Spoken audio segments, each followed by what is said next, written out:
What's up guys, we are back on some good old MX bikes today, and the track that we are playing is basically the track that I've been spending most of my free time playing lately. It's called Quarry Hybrid, and there's a few versions of this track. There's a Supercross track, there's an Arlington replica as well, and then there's an MX track. However, this is a combination of all three of them together with some minor changes.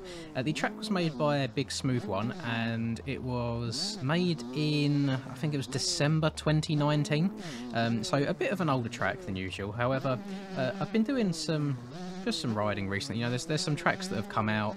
A majority of them have been MX Simulator to MX bikes, like conversions, and the terrain and stuff hasn't really been touched at all. And I'm not really feeling them, if that makes sense in a way. There's just something about how they ride. I think they need a little bit of work to be moved over to bikes before they really ride well.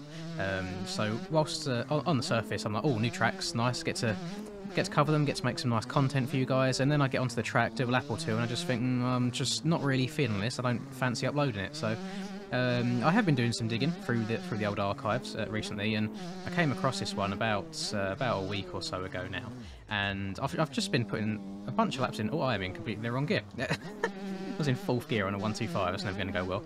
Yeah, I've just been spending laps. I actually before Tylin left the scene, I saw a video that he done on this track a long time ago, and I always thought it looked good when I saw it then, and I never knew which track it was. So I'm glad that I eventually found it. Now I am on the Gas 125 today. Usually I'd ride this track on my 450. Just I like riding my 450 purely so I don't really lose touch on how it handles, how the power feels and all that, just for Supercross practice. But majority of the time I find myself over jumping a lot of jumps on this track. So for the sake of the video and just to make my life a little bit easier, I thought I'd hop on the 125. I don't believe I've covered the Gas 125 at all since the new OEM pack came out. So something refreshing for your eyes, hopefully. Oh, my bad. I just had something work-related pop up. I'm an accountant by day. Some of you have asked this, and there's one day a month where we have to go about kind of getting all the invoices sent out, and there's a good maybe 7,000-8,000 or so that go out in one time. So whilst the system's thinking about it and generating that, I kind of have to sit here and wait for it to happen. And it can take maybe like 3-4 hours sometimes for the window to pop up before you can say, yeah, go on, send them all out. And annoyingly, if that window pops up and you miss it for 2-3 minutes, it will actually time out and you have to run it all again. So you have to sit and wait for another 3-4 hours. So that just popped up out the corner of my eye. So I had to stop quickly and just press that and let them all go. Send everyone's invoices their way, and that's that pain in the bum job done for another month at least. But back to the video. Sorry, getting a little bit distracted there.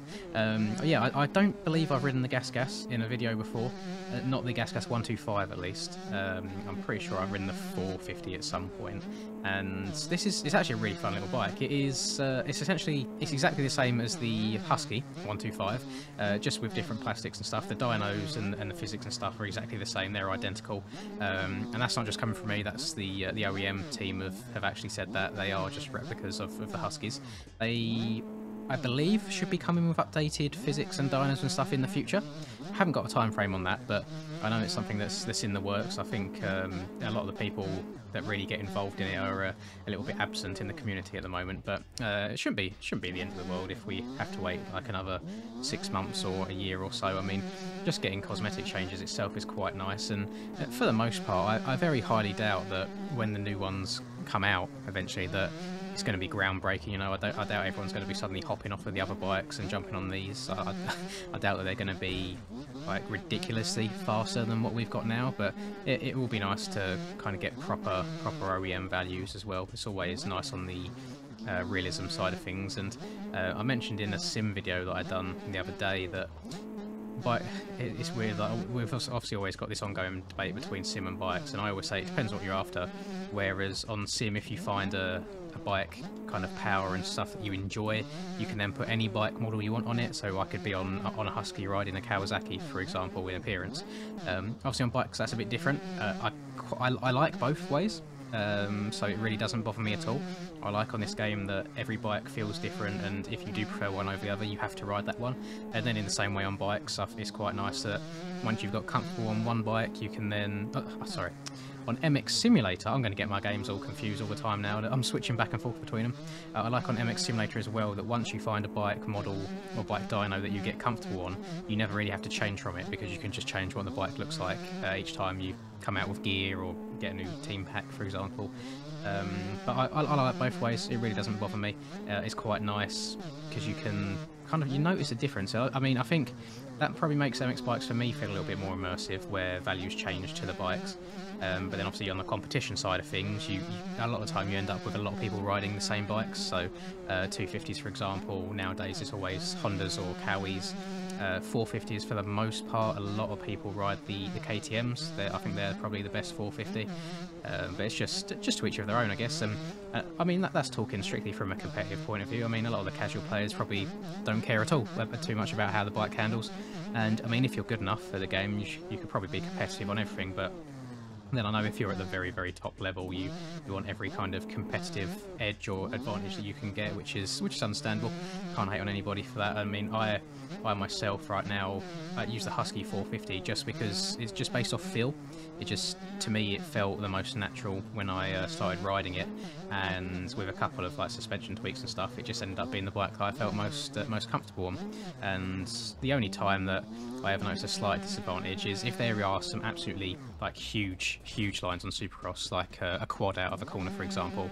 I will really struggle to get those, whereas it's a little bit easier on the KTM. But no, it is what it is. It's not the end of the world. I'm sure. Well, for the most part, I can always hit the race lines anyway. A lot of the big lines that I can't quite hit end up being qualifying lines, and I never really seem to struggle for qualifying. At least, I mean, I top qualified. I think it was for the NA part of Oakland. Oh my god, what am I doing? That's 2 in a row. Let me hop into first person as well. I've completely zoned out and sat here talking. Let me hop in first person. We'll try and get going a little bit, and I've upped the bike quality, the bike audio a little bit for you guys, because someone did leave a comment off the back of the last one saying the bike was a bit quiet. I've got split. I've set it up so I've got a split audio track now, so my bike is separate from my voice, so I can go in and edit afterwards and turn things up and down as I please. So always nice little advancements made to the channel.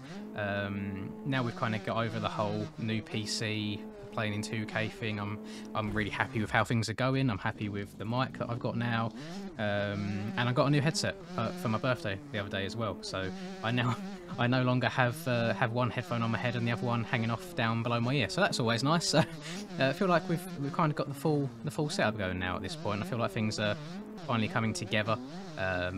This new year we've just hit 20k. Yesterday I think it was at the time of recording this. So I couldn't be more happy. We are well on track for the goals that I set myself for the start of the year. I originally wanted 40, and then upon reflection, I think I looked back at it and I was like, oh, actually that's a little bit steep. I'm sure the growth will start slowing down at some point. And I think if you do the maths on it, I can't remember how many subs it is per day, but on the surface it looks quite doable. But then you do have to account for just how big the bikes community is, which is why I'm slowly branching over into sim as well. You'll probably see some sim videos like more and more often on the channel. You guys seem to enjoy it, and it's a different change of pace for me. It's quite nice playing a different game every now and then. And I mean, I'm as washed up as they come on sim nowadays, so it's not like I'm the best at it, and there's no point in me playing it much because I can't improve. There is so much room for me to improve. I mean, I'm barely like scraping top 40 AMs qualifying times right now, and this is someone that had 2 back-to-back Supercross titles in EU, and I was runner-up twice in NA Supercross. So it's mad to me. It's sometimes I do sit there and I think, what are you doing? Why do your thumbs just not work how they used to? And why is the muscle memory completely gone? And it is genuinely frustrating sometimes, but then at the same time it's almost like I'm getting to experience the game again from scratch and kind of relearn it, which is nice. And I know a lot of you guys are new to sim and kind of appreciate going through the whole learning process, so more of those to come. And the good thing about sim as well is I tend to edit those in a slightly different style. I feel like these bike videos are more of the sit down, ride and talk a little bit type videos, and sim's a bit more cut up, a bit more faster paced, if that makes sense. And I quite enjoy it. It's quite nice. I mean, if I played sim how I play this in regards of kind of how it's edited or not edited, so to speak. It's just there, and I'm playing and I'm talking. You'd probably get quite bored, because I crash a hell of a lot in that game, and obviously with sim, it's not like bikes. You have to sit there for like 7 to 10 seconds, I think it is, as your player remounts the bike, and I can imagine that probably would get quite boring to watch. It's frustrating to play with. I can see why some people get turned off of it, and obviously there's parts I like to both games, and I like being able to remount my bike straight away on bikes. That's something I really enjoy. There's both of them have their pros and cons. There's things I would take away from both games. Oh my, okay. I didn't even mean to try and quad in there. Let me spin around real quick. I want to see if I can hit that again. I've realised I've done the usual Linz thing of just sitting here waffling on for ages. I haven't really spoken much about the track at all. I don't believe I've played any other track by Big Smooth One. It's not a name that I see in the community anymore. I'm not sure if he's moved on to other things or just doesn't make tracks anymore. But this is right now. This is my favourite track just to hop on and run some casual laps. And I think it's mostly to do with that it's got a little bit of everything. The only thing that I might like added in is some ruts in corners, for example. But when majority of the track is Supercross feeling, you don't want too many ruts in this game, at least. But yes, it's a really fun track. There's not much in terms of environment, as you can see. However, from what I've read on the forums, from him actually posting the track itself, this is his first bikes track, so it was more of a learning experience from him, which I think makes it more impressive as well, that this is one of his first tracks. I know that he made tracks in sim. I believe I've probably played a few of those. I think this was in sim as well at one point, but obviously he's gone in and he's changed things to make it fit bikes really well, which I do appreciate. As I said at the start, some of the sim to bikes tracks that have come out recently, I don't feel like they ride too well. I don't enjoy them, but this is stark contrast to those. I don't know. I'm not sure what it is. I'm not sure what the difference is. But it's all still down to feel, I suppose, at the end of the day. And when I like riding this track. It feels good. I mean, I don't actually think I've ever paid attention to the lap times, but I've just noticed that my best lap currently is a 4:28, so I'm not sure what fast lap times are actually like. I'm sure someone will pop up and probably tell me they've got something like 2 minutes, and I've just been crashing a lot without realising. But yeah, if you haven't played this track, then definitely do so. I'll link it down in the description as always, because everyone always asks for the tracks, and I try my best to remember. Sometimes I do just genuinely forget. Sometimes when I'm posting a video, I'll start uploading it, and then I'll say to myself, right, I'll go back afterwards, I'll get the track link and I'll put it in the description, and I'll just completely forget. I'm only human, you know, can only do what I can do. But just, yeah, thank you ever so much, everyone, and especially all the new people to the channel.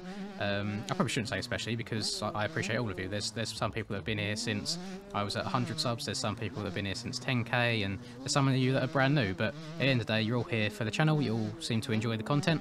I'm sure there's loads of you that probably don't enjoy the content that vocalise that in the comments, and you know what? If it's constructive, I'll take it any day. If it's just moaning for the sake of moaning, then I just ignore it and move on with my day. But you can't please everybody, although I do try my best. If you have enjoyed this video, it would mean a lot to me if you dropped a like, leave a comment, leave your feedback, everything like that. It all helps the videos get out there more, helps me grow as a person, helps me grow as a channel as well, and I just really, really appreciate it. Thank you everyone for the support. Subscribe to the channel if you're new, and have a lovely rest of the day, whatever it is that you're up to. Until I catch you guys in the next video, peace. My tent way too damn dark, laugh in your face like man dark. Came a long way from the bad days way back, had to burn down that landmark. Seen some things I ain't really want to see, it's all good, that's what made me me. Now who would I be if I had it easy? Used to break down, now I'm in a 350 like whoa. I've been laying way too low, had to switch up and change my flow, cause I'm back from the block, had to bust some rocks and dust off the dust to get back in the box now. Wait.